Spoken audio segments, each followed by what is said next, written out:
हमारी वेबसाइट का है तो किसी दूसरे की वेबसाइट का लिंक होता है तो उसको क्या कहते हैं? एल्गोरिथम्स का कहना है कि आउटबाउंड लिंक भी तो दो थोड़े बहुत। अगर कल को तुमने हार्ड वर्ड यूज करे और मेरे यूजर को गूगल कह रहा पढ़ने में दिक्कत आई, वो तो बेचारा बार बार सर्च ही करता रहेगा। उसको यूजर को अच्छी इन्फॉर्मेशन दो, और इस एक ऐसी इन्फॉर्मेशन को बढ़िया तरीके से सिर्फ इंटरनेट पे एक ही जना रिप्रेजेंट कर रहा है और उसका नाम है विकिपीडिया। तभी तो वो किंग है, अपने जाल में बुला लेगा फिर कहीं जाने ही नहीं। अब कौन सा आ रहा है? मैंने कोई इंटरनल ऐसा टॉपिक ही नहीं लिखा कि मैं लिंक बता दूं, लेकिन जब आपका ब्लॉग मशहूर होगा तो हो सकता है आपने और टॉपिक्स लिख रखे हैं। जैसे मैंने एक आर्टिकल लिख रखा हो डायनेमिक वेब पेजेस पे, डायनेमिक वेब पेज पर आर्टिकल लिखो, लिंक दे दो, अपने आप ये इंटरनल हट जाएगा। चले मैं तो रैंडम दूंगा बट फिर भी दो एक तो समझेंगे। भाई मेरे पास समय नहीं है कि मैं डायनेमिक वेब पेजेस का आर्टिकल लिखने बैठ जाऊं आपके लिए, तो मैं रैंडम, ये एक आर्टिकल है, इस आर्टिकल का लिंक ही मैंने कॉपी करके इसको बता देना है एज अ रैंडम बता रहे। भाई समय नहीं है कि मैं डायनेमिक वेब पेजेस की तारीफ करने बैठ जाऊं, अलग से उसके लिए आर्टिकल लिख रहा हूं बैठ के फिर उसका लिंक दे रहे हैं। ये मैंने इसको मैसेज कॉपी करा, ये आ रहा लिंक के लिए ऑप्शन है, दिख रहा है, ये लिंक क्लिक करा और ये मैंने जो लिंक पेस्ट करा है, ये लिंक मेरी वेबसाइट का है, दूसरे की वेबसाइट का है, हमारी वेबसाइट नहीं है। आवाज आ गई होगी दूसरे। ऐसे बच्चों से बचें, या तो उनकी दोस्ती तोड़ दें, या तो उनको ऐसा एहसास दिलाएं कि आपकी जगह दिल्ली में भागे होगी दूसरे के बारे में, तो सोचो उसका ध्यान ही कहाँ है। तो ये भाई हमारी साइट है, और ऐसे लिंक्स को हम लोग कौन से लिंक्स कहते हैं? Internal links. क्लिक करके इंटरनल लिंक को मैंने सेट करा फाइनल, और एक इंटरनल लिंक हमने दिया, तुरंत थोड़ी देर में इंटरनल लिंक वहां से गायब। अब ये एरर, ये तो एक नालायक यूज जानबूझ के दे रहा है, कह रहा है ताकि मेरा प्रीमियम, ठीक है। तो एटलीस्ट हम अधिकतम जो यूज में छोटी मोटी दिक्कतें, छोटे मोटे इशू, एरर आते थे, उन सबको हमने सॉल्व करा, खत्म करा कि वो सब कैसे करे जाते हैं। तो ये एक बहुत इंपॉर्टेंट रूल पिलर माने जाते हैं, लिंकिंग्स करना वेब पेजेस में, और ये बहुत हेल्दी रूल माना जाता है। तो आप भी अगर एक एसईओ फ्रेंडली आर्टिकल लिख रहे हैं तो इसमें ये रूल्स होते हैं, लिंक्स देना, सारी चीज करना। अब जो मैंने आपको लिखवा दिए, उन रूल्स में से दो एक तो मैं आपको पढ़ाई दूंगी जो मैंने आपको बातें बोली। जैसे हाई क्वालिटी कंटेंट, आप जान चुके हैं कि चोरी का कंटेंट नहीं चलेगा। हाई क्वालिटी कंटेंट पसंद है गूगल की एल्गोरिथम्स को, तभी वो टॉप रैंक पे लाएगा। कीवर्ड ऑप्टिमाइजेशन ये अभी नहीं पढ़ाया है, मैंने पढ़ाऊंगा मैं इसको, कीवर्ड ऑप्टिमाइजेशन क्या होता है, इसमें हमें कीवर्ड रिसर्च करनी पड़ती है। टाइटल टैग ऑप्टिमाइज, इसको ऐसे सुन के समझ लो। टाइटल के जो मेन टाइटल होता है वो कम से कम कितने का होना चाहिए? इससे बड़ा लिख तो एरर आने शुरू हो जाएंगे। लिमिटेड साइज का आपका टाइटल होना चाहिए, ये रूल है। हाई क्वालिटी कंटेंट, अच्छा खासा लिमिटेड टाइटल।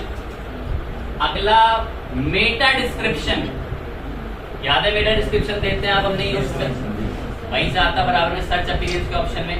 मेटा डिस्क्रिप्शन 160 से 150 कैरेक्टर से ज्यादा का नाम, नॉर्मल भाषा में 20 वर्ड से 18 वर्ड्स। क्लीन यूआरएल हो, यूआरएल क्लीन का क्या मतलब होता है चलो बता देते हैं अभी।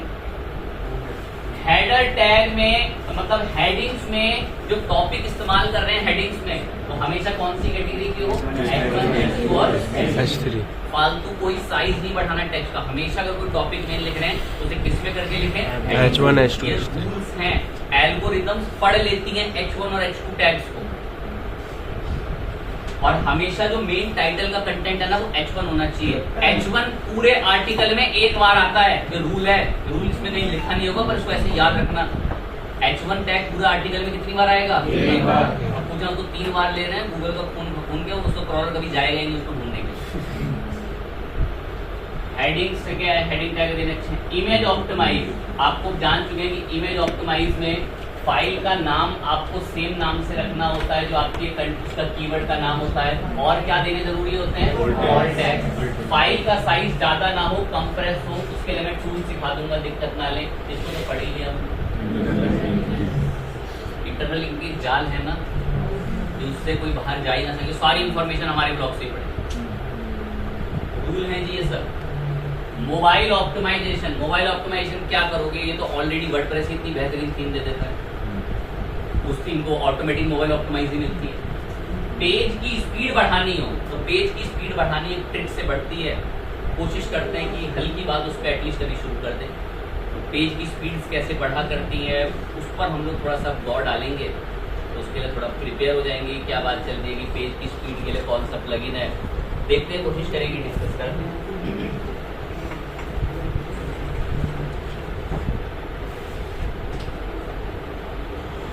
थोड़ा एक्टिव रहेंगे।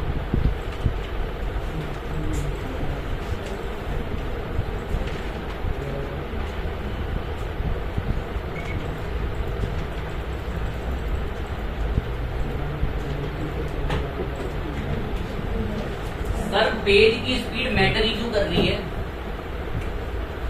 पहले कारण बताते हैं। आपने गूगल पे सर्च करा खाना बनाने की ये डिश कैसे बनेगी, पहले लिंक पे क्लिक करा, 7 सेकंड तक वेबसाइट ही लोड ले रही है, तो रुकते हैं। अब बैक करके नीचे वाले लिंक पे क्लिक, तो जिनके पेज स्लो होते हैं ना, तो एल्गोरिथम डिटेक्ट कर लेते हैं कि इस वेबसाइट पे बाउंस रेट बहुत आ रहा है। बाउंस रेट मतलब लोग आए, क्लिक करा लिंक पे, आपने एसईओ करा, आप टॉप पे आ भी गए, पर आपकी वेबसाइट की स्पीड बेकार है। स्पीड कैसे बेकार होती है, इमेज बड़ी हैवी साइज की है, फालतू की इमेज भरी पड़ी है उसके अंदर, वीडियो फालतू की भरी पड़ी है, सर्वर चीप क्वालिटी का है, तो फिर पेज की स्पीड क्या हो जाएगी, और पेज की स्पीड डाउन होगी तो गूगल आपकी वेबसाइट को बैकलिस्ट फेंकेगा। गूगल खुद नहीं फेंक रहा, लोग बैक कर रहे हैं। अरे लोग खुद लगा दो ना माइंड, आपने खुद सर्च करा कि मेरे एसी में ये वाला एरर आ रहा है, इसका क्या सोल्यूशन है, पहले लिंक पे क्लिक करा, लोड ही चल रहा है, वो बैक करके नीचे वाले लिंक पे आ जाता है अगले टॉपिक की, ये देखो ये क्या बता रहा है। तो इससे जो लोग एक पर्सन की वेबसाइट में 30-40 बार बैक करके वापस चले गए सर्च में, तो गूगल की नजर में वो बढ़िया वेबसाइट है। गूगल ऐसे कचरे को दिखवाए टॉप पे, अपनी इज्जत खराब करवाए, वो तो क्यों रखेगा वो ऐसे कचरे को टॉप पे, उठा के फेंक देगा 4थे-5वें पेज पे, एक ही दिन के अंदर। इतना तेज बैकलिस्ट फेंकती है एल्गोरिथम पे।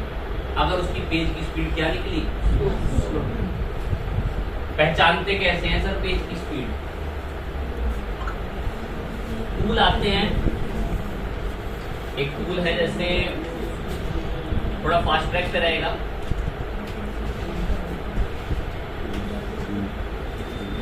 ये वेब डेव गूगल का टूल है, पेज स्पीड टेस्ट लिखोगे वेब डेव करके, ये पेज की स्पीड चेक कर लेता है। जीटी मैट्रिक्स तो बस अभी इनको पैसे ही कमाने, जीटी मैट्रिक्स ये पिंगम अच्छा प्रोडक्ट है। ये रही हमारी वेबसाइट, ये इसका यूआरएल है, इसका क्या है यूआरएल, मैंने कॉपी करा। मैं मेरी वेबसाइट की स्पीड बताओ क्या चल रहा है मेरी वेबसाइट में, एनालिसिस करो। जीटी मैट्रिक्स घमंडी अकाउंट ना बनवाए, टेस्ट करा इससे भी, ठीक है, एनालिसिस कर रहा है। पिंगम ये मुझे बहुत पसंद है, बहुत अच्छा टूल है पिंगम।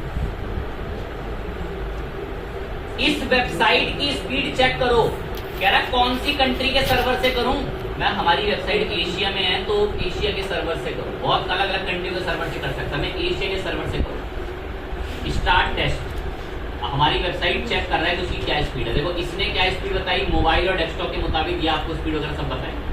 कह रहा है ठीक ठाक परफॉर्मेंस है, 71, एक्सेसिबिलिटी भी अच्छी है, एसईओ भी अच्छा है, हमारी वेबसाइट को थोड़ी तारीफ भी। कुछ कमियां हैं जो बता रहे हैं, बहुत ही नालायक है, कहते हैं पेड ले लो फिर बताएंगे डीप कमी। तो ठीक है, फिर भी अच्छे रिजल्ट आए हमारी वेबसाइट के, वो हमें अच्छे लगे, ये थोड़ा जेन्युइन माना जाता है पेज स्पीड भी। जीटी मैट्रिक्स थोड़ा पेड वेड ज्यादा इनका सिस्टम चलता है, तो जीटी मैट्रिक्स ने भी हमारी साइट को क्या दिया है, एक लाइन सुनना, टेम्पलेट है, इसने बनाई है ना, वो बहुत एक्सपर्ट होगा, तभी सारी चीजें की फटाफट इजी में कर सकता है और सबको अच्छा बोलता है। आपके हाथ से बनी हुई होगी तो हो सकता है कि वहाँ यहाँ लड़ाई की नौबत आ जाएगी कि घटिया वैसे तुमने लाए कैसे आपके कुछ लोग ना, अरे वाह ए ग्रेड 95, तो बता दो ना टेम्पलेट है इसलिए। तो वर्डप्रेस में तो अगर बेनिफिट ही यही रहता है, कोडिंग की वेबसाइट तो डेवलपरों के लिए सरदर्द होता है ये टूल्स, जो डेवलपमेंट के लिए वेबसाइट बनाते हैं प्योर कोडिंग से, उनकी वेबसाइट में तो इतने एरर बताते हैं तो अनबीटेबल है, तो फिर वो मेहनत करके उन्हें ठीक भी करते हैं। अच्छे ग्रेड आए, मुझे अच्छा लगा इनके सब चीजें देख के। इसने रिपोर्ट दी कह रहा आपकी वेबसाइट को सी ग्रेड मिला है, पेज की स्पीड बता दी थी, यहाँ पर साइज बता दिया 1.1 MB का ठीक ठाक साइज है। 66 बार रिक्वेस्ट करी, पिंगडोंग ने आपकी वेबसाइट पे कितनी बार रिक्वेस्ट करी? 66। एवरेज लोडिंग टाइम आपकी वेबसाइट का 2.35 सेकंड। रिक्वेस्ट कितनी बार करी?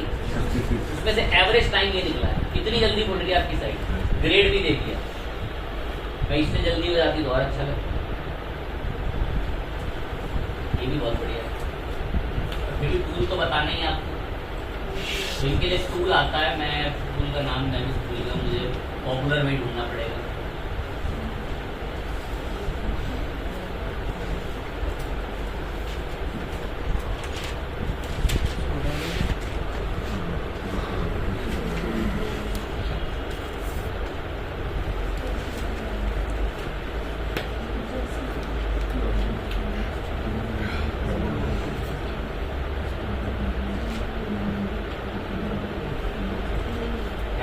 पॉपुलर में, लेकिन नाम ऐसा है कि अभी तो मेरे एग्जैक्ट ध्यान से भी कर रहा है, मजबूरी है कि हम डायरेक्ट सर्च करेंगे फिर।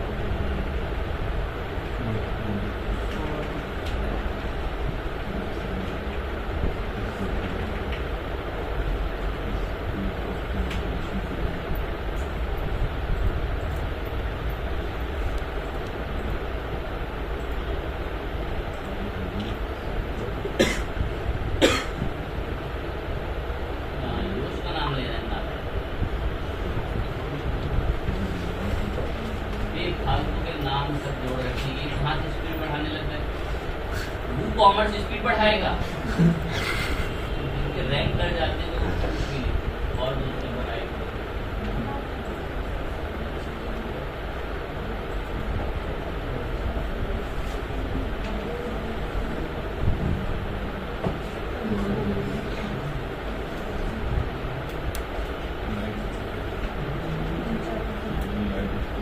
WP ऑप्टिमाइज के नाम से ही है, चेक करते हैं।